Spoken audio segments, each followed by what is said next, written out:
गांव प्रतापपुर की सुबह हमेशा खुशनुमा होती थी। सूरज की पहली किरण जब खेतों में पड़ती तो हवा में एक ताजगी घुल जाती थी। सुरेश, जो गांव का एक साधारण किसान था, अपने खेतों में मेहनत करता और अपनी जमीन को संतान की तरह प्यार करता।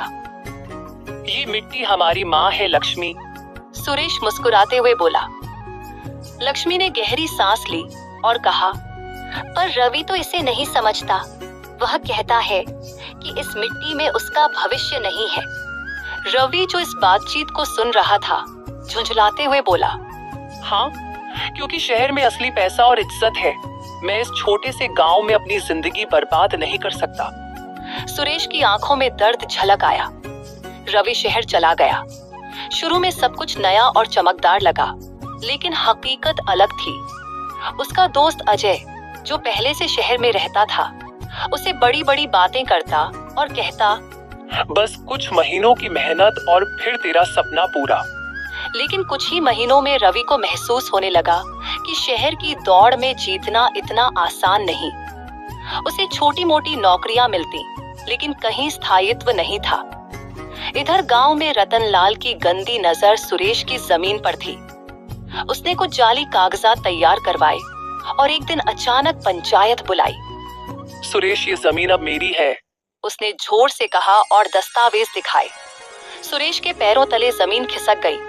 ये झूठ है, मेरी जमीन कोई नहीं छीन सकता। रतनलाल हंसा। सबूत देख, अब यह जमीन पंचायत के अनुसार मेरी हो चुकी है। गांव वालों में फुसफुसाहट होने लगी। कुछ को शक हुआ तो कुछ ने डर के मारे चुप्पी साध ली। एक दिन जब सुरेश पूरी तरह हिम्मत हार चुका था, तो उसे गांव के किनारे एक रहस्यमयी साधु संतोष बाबा मिले। बेटा, हिम्मत मत हारो, सच को मिटाया नहीं जा सकता, बाबा ने कहा। पर बाबा, मेरे पास कोई रास्ता नहीं बचा। सुरेश की आंखें भर आईं। बाबा ने मुस्कुराते हुए कहा, कभी कभी लड़ाई ताकत से नहीं, बुद्धि से जीती जाती है। कल सुबह मेरी बात मानना, सब ठीक हो जाएगा। इधर शहर में रवि के साथ बड़ा धोखा हो गया था। अजय ने उसे एक गलत बिजनेस डील में फंसा दिया था, जिसके कारण पुलिस उसे पकड़ने आई। लेकिन मैंने कुछ नहीं किया, रवि ने घबराकर कहा। सबूत हमारे पास है, तुम्हारा नाम कागजों में है। पुलिस अधिकारी ने सख्त लहजे में कहा। रवि को समझ आ गया कि उसे धोखा दिया गया है। गांव में अगली सुबह पंचायत बुलाई गई। सुरेश ने बाबा की बात मानी और अपने बचपन के दोस्त शंकर, जो अब पुलिस अधिकारी था, को बुलाया। शंकर ने कागजों की जांच की और कहा, रतनलाल, ये कागज नकली है, तुझे अब जेल जाना होगा। गांव वालों ने राहत की सांस ली और रतनलाल का पर्दाफाश हो गया। उधर रवि की सच्चाई भी सामने आ गई। असली अपराधी पकड़े गए और रवि छूट गया। अब उसे समझ आ गया था कि असली सुख कहाँ है। रवि गांव लौट आया और अपने पिता से लिपट गया।